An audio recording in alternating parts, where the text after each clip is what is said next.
பாப்பா beauty show.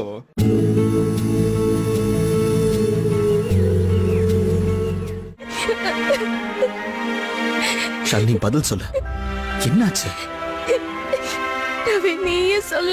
நானே என் தங்கச்சியை பார்த்து பொறாமப்படுவேன்னா, அவளுக்கு கெட்டது நினைப்பேனா? நீ ஏன் இந்த மாதிரிலாம் நினைக்க போற? இந்த மாதிரி அவங்ககிட்ட யார் சொன்னாங்க?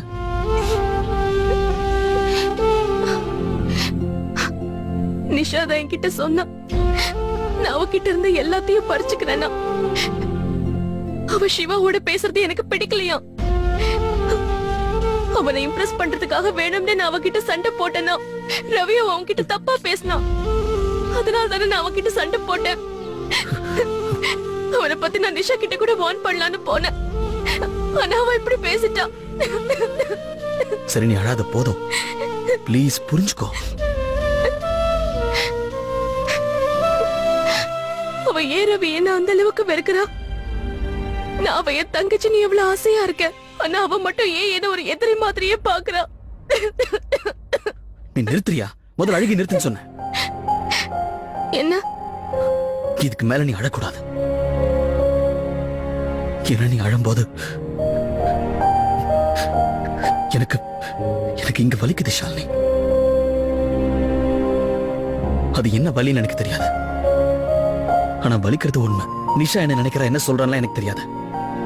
ஆனா அடுத்தவங்க கண்ணீர் விட்டு அதை பொறுத்துக்க முடியாத உறவு தான் இந்த உலகத்திலேயே ரொம்ப உயர்ந்த உண்மையான உறவு நான் நம்புறேன் ஷாலினி. ஷாலினி, நீ அழும்போது எனக்கு உலகமே நின்னு போற மாதிரி ஆகுது.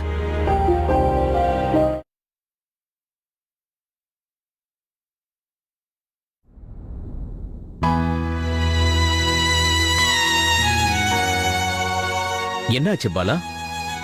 ஏன் இன்னைக்கு இவ்வளவு லேட்டு? இல்ல, ஒன்றும் இல்லை. ஒரு முக்கியமான வேலை இருந்தது, அதான் வரதுக்கு லேட் ஆயிடுச்சு. Hi uncle, how are you? I am so sorry. அது வெளியில கொஞ்சம்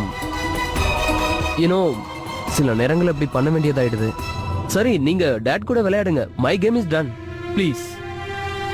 வரையா ஒரு கேம் ஆடலாம்? இல்ல, வேண்டாம். ஆஃபீஸ்ல இருந்து ஒரு மெசேஜ் வந்தது, ஏதோ முக்கியமான வேலையா உடனே போயாகணும்னா. நீங்க 2 பேரும் விளையாடுங்க, நான் போயிட்டு வரேன். சரியா?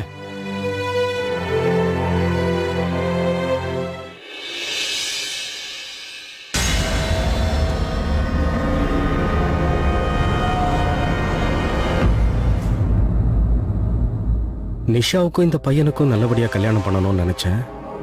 ஆனா இந்த பையன் இப்ப என் மனசுக்கு சரியா படலையே. ஏய் ரவி. ஐயா சொல்லுங்கய்யா, என்ன இவ்வளவு சீக்கிரம் வந்துட்டீங்க? நீங்க கிஷோர் சார் கிட்ட ஏதோ சிவா நிஷா கல்யாணத்தை பத்தி பேச போறேன்னு சொன்னீங்களே. ரவி, இன்னைக்கு இந்த கிளப்லயே உட்கார்ந்து கிஷோர் கிட்ட எல்லா ஃபார்மாலிட்டியும் முடிச்சிடலான்னு தான் நினைச்சிட்டு வந்தேன். என்னவோ தெரியல. என்னய்யா, என்னாச்சு? அத பத்தி பேசவே இல்லை. ஏன்? என்ன ஏன்னா, நீ தான் பார்த்தல, அந்த பையன் அந்த டிரைவர் கிட்ட எப்படி எல்லாம் பேசினா. ஏதோ ஒரு சின்ன தப்பு பண்ணதுக்காக அவரை வேலையை விட்டு அனுப்பிட்டானே. ஐயோ இல்ல பெரியய்யா, நீங்க தப்பா புரிஞ்சுக்கிட்டு இருக்கீங்க. எனக்கும் அப்படிதான் தோணுச்சு. என்ன இந்த பையன் இப்படி இருக்கானு நினைச்சேன். அதுக்கப்புறம் நீங்க உள்ள போனீங்கல்ல. ஹலோ, நான் சொல்றத கேளு. என்னோட டிரைவர் இருக்கார்ல, ராமன் அங்கிள், அவரோட விஆர்எஸ் பணம் இருக்குல்ல, அதை அப்படியே டபுள் பண்ணிடு. அப்படியே அதை அவரோட அக்கவுண்ட்ல போட்டுரு. ஆமாமா, எனக்கும் தெரியும் அவர் ரொம்ப நேர்மையானவர்னு. காரணமே இல்லாம பணம் கொடுத்தா அவர் வாங்கிக்க மாட்டாரு. ஆனா அவரோட வேலையை கண்டினியூ பண்றதுல எனக்கு விருப்பம் இல்ல. ஏன்னா அவரோட ஹெல்த் ரொம்ப மோசமா இருக்கு. அவர் இந்த நேரத்துல ரெஸ்ட் எடுக்கணும். அதனாலதான் இன்னைக்கு அவரை வேணும்னே நான் திட்டி வேலையை விட்டு நீக்கிட்டேன். ஏன்னா அவர் பயங்கரமான விசுவாசி, வேலையை விட்டு போகவே மாட்டாரு. அது மட்டும் இல்லாம அவர் உடம்பையும் பாத்துக்க மாட்டாரு. இன்னொரு முக்கியமான விஷயம், இந்த விஷயம் அவருக்கு எப்போதுமே தெரியக்கூடாது. தெரிஞ்ச அவர் என் உதவியை ஏத்துக்க மாட்டாரு. அப்போ சிவா நடந்துகிட்டது எல்லாமே வெறும் நாடகம் தானா? அதுக்கு அவர் ஹெல்த் கண்டிஷன் தான் காரணம்? அதுல சந்தேகமே இல்லையா. சிவா அந்த பெரியவருக்கு மறைமுகமா உதவி பண்ணிருக்கான். அதுவும் அவரோட தன்மானம் பாதிக்கப்படாத வகையில. சோ இந்த பையனுக்கு நீ என்ன சர்டிபிகேட் தர? நீங்க அடிக்கடி சொல்ற வார்த்தை தான் பெரியய்யா, தங்கத்தோட தன்மை என்னங்கிறது அது நெருப்புல சுடும் போதுதான் தெரியும். பையன் புத்திசாலின்னு ஏற்கனவே தெரியும். அதுல அவனுக்கு நல்ல மனசும் கூட. அதை இப்பதான் புரிஞ்சுக்கிட்டேன். பெரியய்யா, நிஷாவுக்கு இதுக்கு மேல ஒரு நல்ல பையன் கிடைப்பான்னு நினைக்கிறீங்க? பிசினஸ்லயும் உன் பேச்ச கேட்டு தான் நான் முன்னேறிக்கிட்டு இருக்கேன். இன்னைக்கும் என்னோட பெரிய இழப்பை நீ காப்பாத்திட்டப்பா. நீ மட்டும் இல்லைன்னா இவ்வளவு நல்ல பையன் கைவிட்டு போயிருப்பான். தேங்க்யூடா கண்ணா. ஆமா, இதுக்கு போய் தேங்க்யூன்னு பெரிய வார்த்தையில சொல்லுங்க. நான் என்ன பண்ண பெரு? ஏன் சொன்னா என்ன, ஒரு நல்ல மனசை அடையாளம் காட்டியிருக்கியே. அப்படிப்பட்ட நல்ல மனசு உன்ன மாதிரி நல்ல மனசுக்கு தான் தெரியும். உன் மனசுல நாங்க இருக்கிற வரைக்கும் நானும் குடும்பத்துல இருக்கிற மத்தவங்களும் சௌக்கியமா இருப்போம்.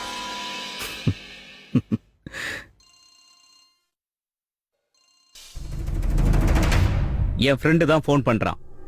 அவன் வேணான்னு தான் சொல்லுவான் பாரு. டேட் முதல்ல போன் எடுங்க. Hello hello Kishore. பாலா சொல்லு.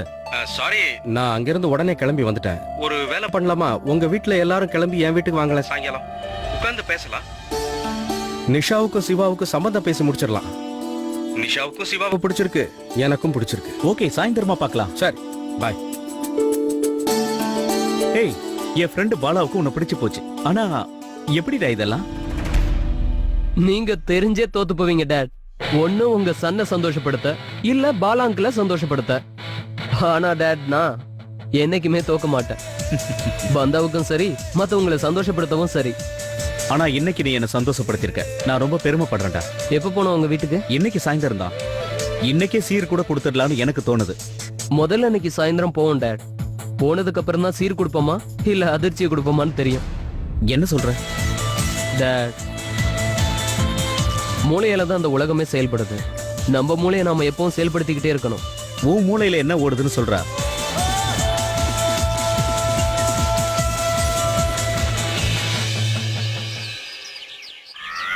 ரெடி? Ready, start. ஏய் ஷாலினி, உள்ள வா. என்னடா நீ கேரக்டர் விட்டு போயிட்ட பாரு. ஏய் ஒரு நிமிஷம் இருடா. ஷாலினி, நீதான் சிவா. ஓகே, சூப்பரா இருக்கும். என்ன நடக்குதுங்க? நாங்க நிஷாவுக்கு ரிஹர்சல் பண்ணிட்டு இருக்கோம். சிவா இங்க சம்பந்தம் பேச வருவான்ல, அப்ப அவளுக்கு என்ன பண்ணணும்ங்கறத காட்டிட்டு இருக்கோம். ஆமா, அதுலயும் மசில்ஸ் வேற பாக்க சிவா மாதிரியே இருக்கா. நல்லா சூட் ஆகும். ரவி, நான் ஒண்ணு. ஏய் ரிலாக்ஸ். நிஷா ஒண்ணு தப்பா எடுத்துக்க மாட்டா. அட வாயேன், ரொம்ப நல்லா இருக்கும், ஜாலியா இருக்கும். Okay fine. ஏய் ஜாக்கெட் போடு. ஆமா, ஜாக்கெட் போடுங்க. இப்போ ஃபைனல் பண்ணியாச்சு. ஷாலினி தான் சிவா, தேவா தான் நிஷா, அப்புறம் நீ தான் பாட்டி, அப்புறமா நான் தான் சசி அக்கா. Okay, super. ஓகே. ஏய், உன் பிளவுஸோட பட்டனை கழட்டுறா. என்ன? அட இது வெறும் ரிஹர்சல் தானே, நீ உட்காரு. எல்லாரும் கேரக்டரை மட்டும் மாறினா போதும். சரிங்க அம்மா. நிஷா கிட்ட எத்தனை பட்டனை கழட்டணும்? 2. 1ன்னா ஒர்க் அவுட் ஆகாது, 3ன்னா ரொம்ப அதிகமாயிடும். அதன் காரணமாக 2. புரிஞ்சதில்ல? ஸ்டார்ட்.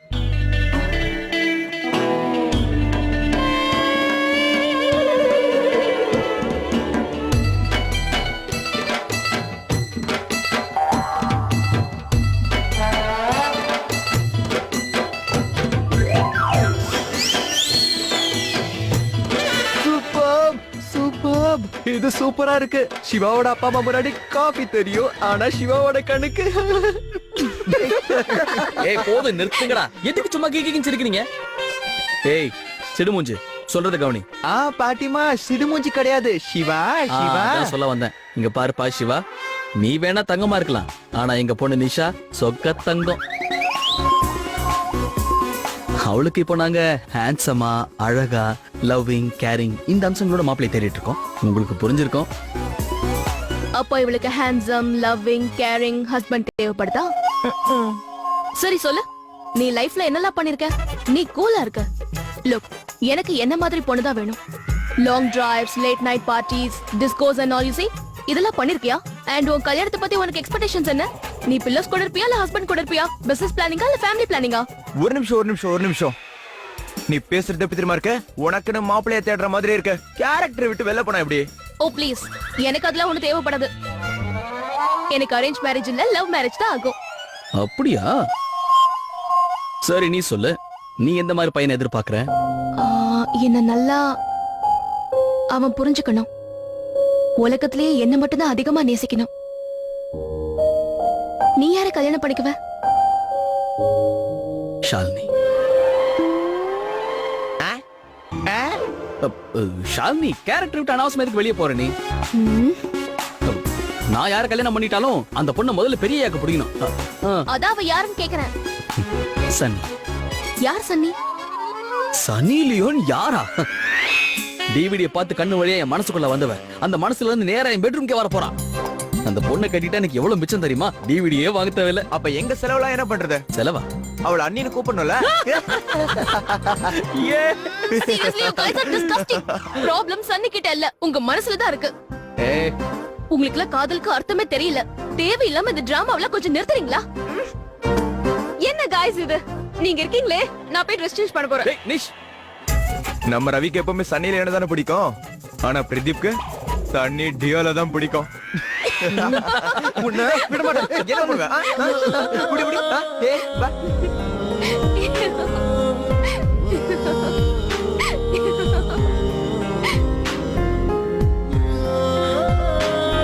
என்னால இதை உன்கிட்ட சொல்ல முடியுமா? என் மனசுல இருக்கிற காதலே நீதான்.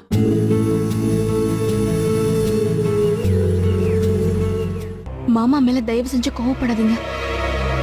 அந்த நேரத்துல எனக்கு சரின்னு பட்டத எதையுமே ஓவர் டூ பண்ணக்கூடாது. என்ன மேக்கப் ரொம்ப லவுடா இருக்க கூடாது. It won't look nice. Okay and இந்த Dress பாரு. ஆஹா இந்த ட்ரெஸ்ஸா? இந்த ட்ரெஸ்ஸ போட்டுக்கிட்டு என்ன காய்கறி வாங்கவா போறா? மாப்பிள்ளை வீட்டுக்காரங்க வராங்க, அப்ப இந்த ட்ரெஸ்ஸ போட்டுட்டு நிப்பாளா? இந்த பிரைட் கலரைய போட்டுக்குவா. பிரைட் கலர் போட்டுக்கிட்டாதானே ஃபியூச்சரும் பிரைட்டா இருக்கும். நிஷா இந்த Dress தான் போட்டுக்குவா. இந்த கலர் அவளுக்கு அழகாவே இருக்காது. இந்த மாதிரி என் மருமக எனக்கு ஆர்டர் போடுறது எனக்கு பிடிக்காது. இங்க நம்ம நிஷாவை பத்தி பேசிட்டு இருக்கோம். ஆனா நிஷாவுக்கு நான் தான் மாப்பிள்ளை பாத்திருக்கேன். ட்ரெஸ்ஸையும் நான் தான் தேர்ந்தெடுப்பேன். ஆனா இந்த Dress நான் இந்த ட்ரெஸ்ஸே போட்டுக்கிறேன். ரொம்ப நல்ல விஷயம். எங்க ரெண்டு பேர்ல நீ ரெண்டு ட்ரெஸ்ல சரியான ட்ரெஸ் தேர்ந்தெடுத்திருக்க. இதுக்கு மேட்சிங்கா ஹியரிங் கொண்டு வர. இரு வர.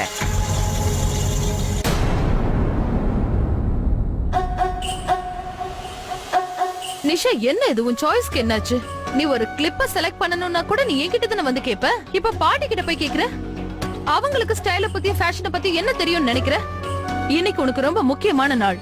நீ இவ்வளவு லவுடான ட்ரெஸ்ஸா போடுவ? நான் ஒத்துக்கிறேம்மா, உங்களுக்கு ட்ரெஸ் ஃபேஷன்ஸ் பத்தியும் மேக்கப் பத்தியும் உங்களுக்கு பாட்டியை விட நல்லாவே தெரியும். ஆனா மாம், அதை விட பெரிய விஷயம் ஒண்ணு இருக்கு. அதாம்மா நம்பிக்கை. இப்ப அது எனக்கு பாட்டி மேலதான் அதிகமா இருக்கு.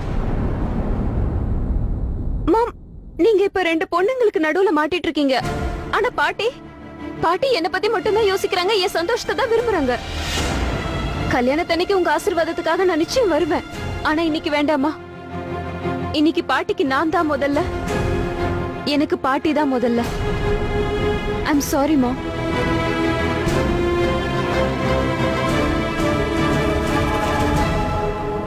பாட்டி, நான் இந்த ட்ரெஸ்ஸே போட்டுக்கிறேன். இல்ல இல்ல வேண்டாம். எனக்கு எங்க ஃபேஷனை பத்தி எல்லாம் தெரிய போகுது. ஃபேஷனை பத்தி நல்லா தெரிஞ்சவ இவதான்.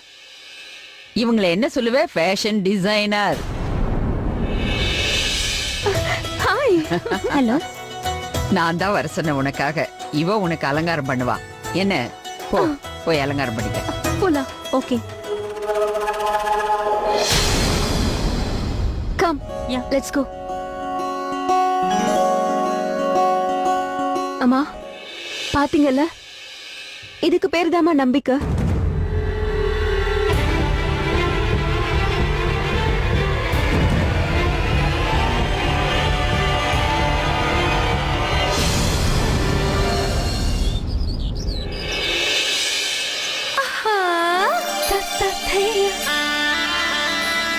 மாம், மறுபடியும் ஆரம்பிச்சிட்டீங்களா?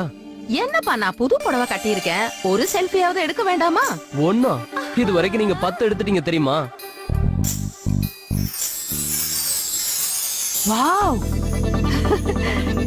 என் பையன் ரொம்ப ஹேண்ட்ஸமா இருக்கானே. சரி, நம்ம சேர்ந்து ஒரு போட்டோ எடுத்துக்கலாமா? வாவ், பாரு போட்டோ அழகா இருக்குல்ல? இப்பவே ஷேர் பண்றேன். உனக்கு தெரியுமா சிவா, உனக்கு சம்பந்தம் பேச போறத நான் யாருக்கிட்டையும் சொல்லல. இப்ப எப்படியும் எல்லாருக்கும் தெரிஞ்சிரும். இந்த போட்டோ கீழே என்ன எழுதுவீங்க தெரியுமா? கோயிங் ஃபார் சம்பந்தம் வித் பாலகிருஷ்ணன். மாம், எதுக்குமா இதெல்லாம் தேவையில்லாம? ஒருவேளை இந்த சம்பந்தம் முடியலன்னா? அது எப்படி முடியாம இருக்கும்? நிச்சயமா முடியும். நம்ம சொசைட்டில ரெண்டு மிகப்பெரிய குடும்பத்துக்கு நடுவுல சம்பந்தம் நடக்க போகுது சிவா. சிவா வேர்ட்ஸ் நிஷா. சி ஷா. வாவ், உங்க பேரு பொருத்தம் கூட ரொம்ப சூப்பரா இருக்கு. என்ன மாம், உங்க போட்டோ செஷன் முடிஞ்சிருச்சுன்னா நம்ம கிளம்பலாமா? இருடா முதல்ல உங்க அப்பா வரட்டும். நான் அவரை கூட்டிட்டு வரேன், நீங்க போங்க. சரி சரி அப்ப போலாம். டாட், சிந்தாமணி சுவாமி சொல்லிருக்காரு சாயந்தரம் கரெக்டா 6 மணிக்கு என் புருஷனுக்கு திருஷ்டி சுத்தி போடணுமா, அதுவும் கண்ணை முடிக்கிட்டு சுத்தணுமா, அப்பதான் என் திருஷ்டி அவர் மேல படாதான். கடவுளே ஒரு நிமிஷம், எங்க இப்ப அவசரமா போறீங்க? எவ்வளவு நேரமா தெரிக்கிட்டு இருக்கேன், எப்ப பார்த்தாலும் எங்கேயும் ஓடிக்கிட்டே இருக்கீங்க. இப்ப அசையாம இங்கே நில்லுங்க, நான் உங்களுக்கு திருஷ்டி சுத்தி போடணும். சிந்தாமணி சுவாமி சொல்லிருக்காரு. சிந்தாமணி சுவாமி காப்பாத்துங்க, சிந்தாமணி சுவாமி காப்பாத்துங்க. ரவிக்கு திருஷ்டி சுத்துறாளே, நான் வேற இன்னைக்கு மௌனம் வரதும் வாயை திறந்து பேச முடியாது. அவங்க வந்த உடனே அவங்களுக்கு ஜூஸ் கொடுக்கணும். கொஞ்ச நேரம் கழிச்சு அம்மா ஆ? அங்க பாருங்க. ஆ?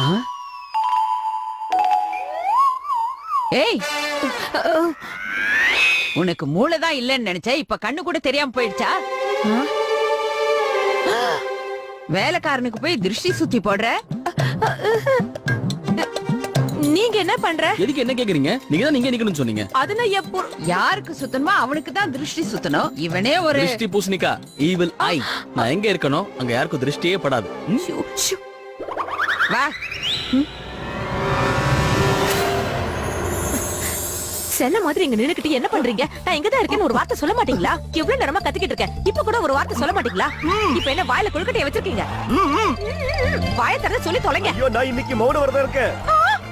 இருக்கேன் இல்ல இருந்தீங்க, அதான் நீங்களே சொல்லிட்டீங்களே. ஐயோ கடவுளே காப்பாத்துப்பா. என்ன? மௌன விரதத்தை ஏன் வாய் திறந்து சொல்றீங்க? நீதானே இப்ப பேசுன்னு சொன்ன. போதும். மௌன விரதத்தை கலைச்சா என்ன தண்டனைன்னு தெரியும்ல உங்களுக்கு? என்ன? அடுத்த விரதத்தை ஒத்த கால நின்னுக்கிட்டு தான் செய்யணும் நீங்க. யா, ஒருவேளை அந்த விரதம் கலைஞ்சு போச்சுன்னா அடுத்த விரதத்தை அந்த இடத்துல உட்கார்ந்து காத்துல பறந்துகிட்டே பண்ணுங்க. என்ன? ரெண்டு காலையும் தூக்கினா. நீ சும்மா இரு. முதல்ல இங்க இருந்து போ. ஓகே. புள்ளையரப்பா நீதாப்பா என்ன காப்பாத்துற. முதல்ல இத புடிங்க.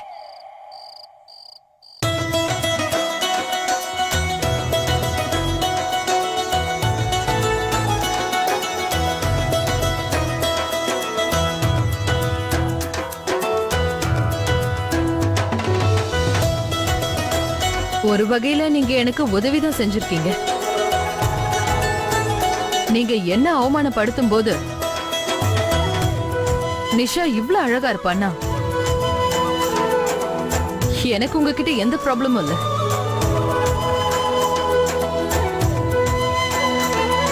அட நிஷா, இன்னைக்கு நீ ரொம்ப அழகா இருக்க. அத்தை முதல்ல இவளுக்கு தான் சுத்தி போடணும். ஆமா இல்ல, குடு, அதை எங்கிட்ட குடு. என் தங்கமே, எல்லார் கண்ணும் உன் மேலதான் இருக்கணும், ஆனா யார் கண்ணும் உன் மேல பட்டுடக் கூடாது.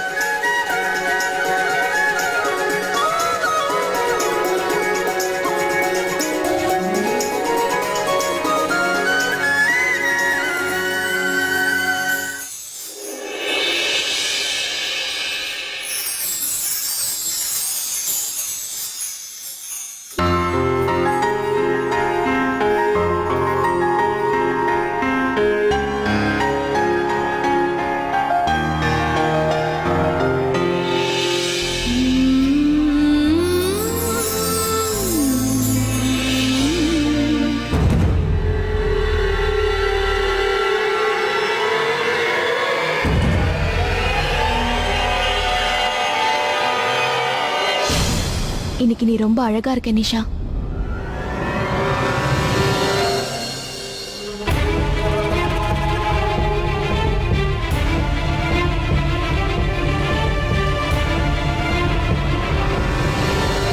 நீ கொஞ்சம் என் கூட உள்ள வா.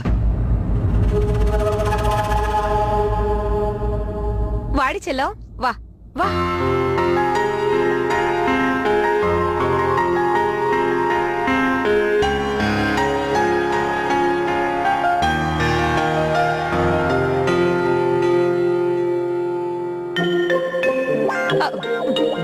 நீங்க என்ன பண்ணிக்கிட்டு இருக்க? போ, வெளிய போய் எல்லா வேலையும் ஒழுங்கா நடக்குதான்னு பாரு. இதோ அங்கதான் போயிட்டு இருக்கேன்.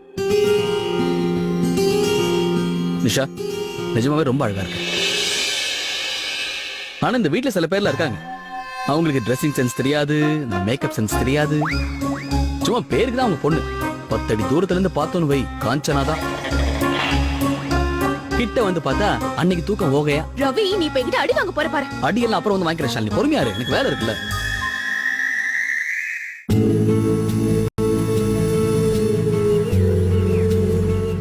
எங்க சைன் பண்ணணும்?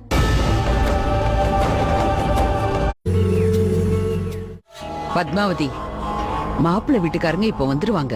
அவங்க வந்தப்புறம் ஷாலினி அவங்க முன்னாடி வராம பாத்துக்கோ. வராம பாத்துக்கோனா என்ன அர்த்தம்? அவங்க முன்னாடி வராம பாத்துக்கோனா அவளை அவங்க முன்னாடி வராம பாத்துக்கோ. இன்னும் எந்த மொழியில சொல்ற?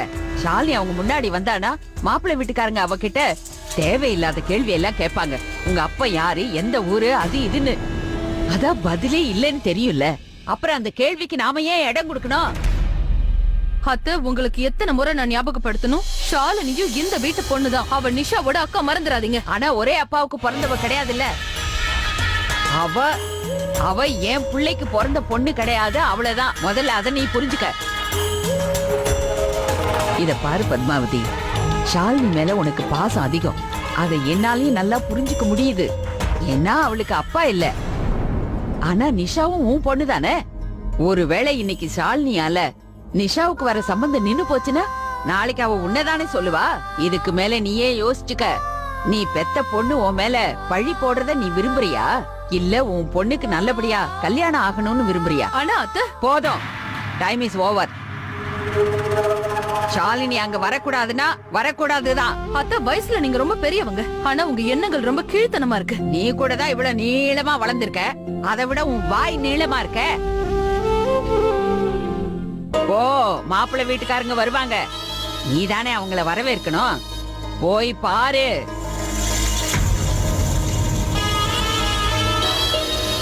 ஏமா, ஷாலினியோட அப்பா அவளை விட்டுட்டு போயிட்டான்னு இந்த உலகத்துக்கே தெரியுமே. சிவாவோட அப்பா அம்மாவுக்கு கூட இந்த விஷயம் தெரியும்ல. அப்புறம் ஏன் ஷாலினி அவங்க முன்னாடி வரக்கூடாதுன்னு சொல்றீங்க?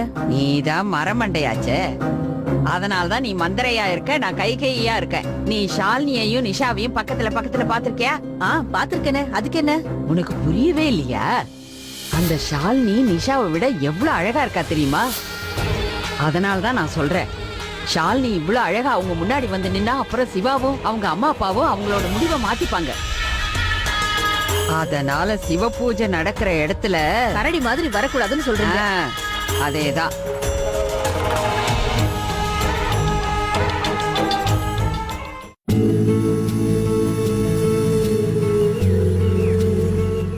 உறவே உயிர்.